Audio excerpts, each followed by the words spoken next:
Hello बच्चों, आइए प्रश्न को देखते हैं। यदि एक वृत्त का व्यास 40% बढ़ाया जाए तो इसका क्षेत्रफल बढ़ता है। यहाँ पे चार विकल्प दे रखे हैं, चारों विकल्पों में सही विकल्प का चयन करना है। प्रश्न को हल करने से पहले इसकी मुख्य अवधारणा के बारे में चर्चा कर लेते हैं।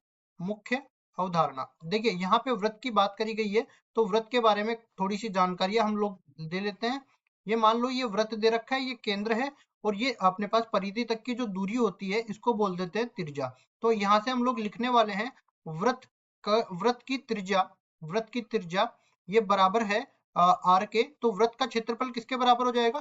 वृत्त का क्षेत्रफल, इसको हम लोग ए से व्यक्त करेंगे और ये इसका सूत्र होता है पाई आर स्क्वायर। अब देखिए आगे, अब देख लेते हैं हम लोग आगे सवाल को। सवाल में हमें बोला है कि एक वृत्त का व्यास 40% बढ़ा दिया जाए। अब देखो व्यास क्या होता है वो भी हम लोग समझ लेते हैं कि अगर मैं इस ओपी को आगे बढ़ाऊं तो ये वापस परिधि पर जाके लग जाती है, तो ये क्यू पर जाके लग गई मान लो। तो ये पीक्यू जो है परिधि से परिधि तक की दूरी जो केंद्र से होकर गुजरती है इसको बोलते हैं वृत्त का व्यास, जिसको डी से निरूपित करते हैं। और यहाँ पे ये डी किसके बराबर होगा? ये जो त्रिज्या है उसका दुगना हो जाता है। तो यहाँ पे हम लोग एक चीज लिख देते हैं। देखिए, वृत्त का व्यास 40% बढ़ा दिया जाए तो क्षेत्रफल क्या बढ़ता है? तो लिखेंगे कि पुराना व्यास माना माना पुराना व्यास डी है, तो पुरानी त्रिज्या पुरानी त्रिज्या कितना हो जाएगा? देखो डी बटा दो के बराबर हो जाएगा, मतलब त्रिज्या का आधा हो जाएगा। जो मैंने कहा कि व्यास त्रिज्या का दुगना है, तो ये त्रिज्या क्या हो जाएगी? व्यास की आधी। अब देखिए यहाँ पे पुराना अगर मैं लिखना चाहूं कि पुराना क्षेत्रफल, देखते हैं पुराना क्षेत्रफल,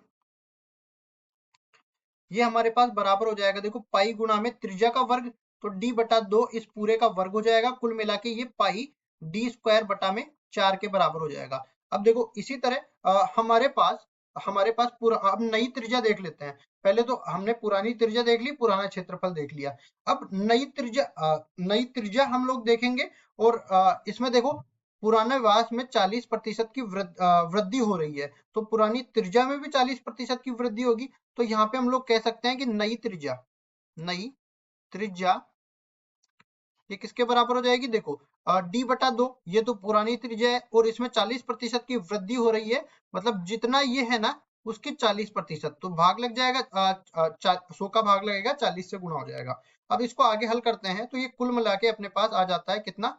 140 बटा में 100 और गुणा में डी बटा दो, इसके बराबर आ जाएगा। इसको आगे हम लोग सरल करते हैं तो 1.4 डी बटा दो के बराबर ये आ जाएगा। अब सेम इसी तरह नया क्षेत्रफल भी देख लेते हैं। नया क्षेत्रफल ये किसके बराबर हो जाएगा? ये बराबर हो जाएगा पाई गुणा में पाई गुणा में नई त्रिज्या, तो 1.4 इस पूरे का वर्ग हो जाएगा और डी बटा दो इस पूरे का वर्ग हो जाएगा। कुल मिला के ये किसके बराबर आ जाएगा? 1.96 गुणा में पाई डी स्क्वायर बटा में 4 के बराबर ये आ जाएगा। अब देखिए हमारे पास वृद्धि देख लेते हैं, प्रतिशत वृद्धि क्षेत्रफल में, तो ये किसके बराबर हो जाएगी? देख लेते हैं। नया क्षेत्रफल, क्योंकि वृद्धि हुई है तो नया क्षेत्रफल ज्यादा होगा। नया क्षेत्रफल माइनस में पुराना क्षेत्रफल। और हमेशा देखो किसी पे भी चाहे वृद्धि हो चाहे कमी हो, जो भी अपने पास निकाला जाता है प्रतिशत, वो पुराने पर ही निकाला जाता है, पुराना क्षेत्रफल। और इसमें गुणा हो जाएगा क्योंकि प्रतिशत निकाल रहे हैं तो 100 से गुणा भी हो जाएगा। तो देखिए यहाँ पे सारा मान हम लोग रख देते हैं। नया क्षेत्रफल किसके बराबर है? 1.96 गुणा में पाई डी स्क्वायर के बराबर है, माइनस बटा 4 भी है। और ये पुराना क्या है? पाई डी स्क्वायर के बराबर है, बटा 4 के बराबर है, और नीचे भाग लग जाएगा किसका? पाई डी स्क्वायर बटा में 4 का भाग लग जाएगा और ये गुणा हो जाएगा किससे? 100 से गुणा हो जाएगा। पूरा मान जो है अपने पास प्रतिशत वृद्धि हम लोग निकाल रहे हैं क्षेत्रफल में। अब इसको आगे सरल कर लेते हैं। देखो पाई डी स्क्वायर ऊपर से उपनिष्ठ आ जाएगा और नीचे वाले से कट जाएगा। इसका मतलब अपने पास ऊपर तो 1.96 माइनस 1 बच जाएगा और नीचे 1 बच जाएगा। ये पूरा 100 से गुणा हो जाएगा। कुल मिला के ये जो अपने पास निकाल रहे हैं ये प्रतिशत वृद्धि हम लोग निकाल रहे हैं क्षेत्रफल में। तो यहाँ से अपने पास 0.96 गुणा हो जाएगा किससे? 100 से। और ये अपने पास बराबर है प्रतिशत वृद्धि क्षेत्रफल में। कुल मिला के ये आ गया 96%। प्रतिशत वृद्धि के बराबर आ गया। मतलब कि हम लोग कह सकते हैं कि अगर व्यास में अगर हमें 40% वृद्धि करनी पड़े तो क्षेत्रफल में 96% वृद्धि हो जाएगी।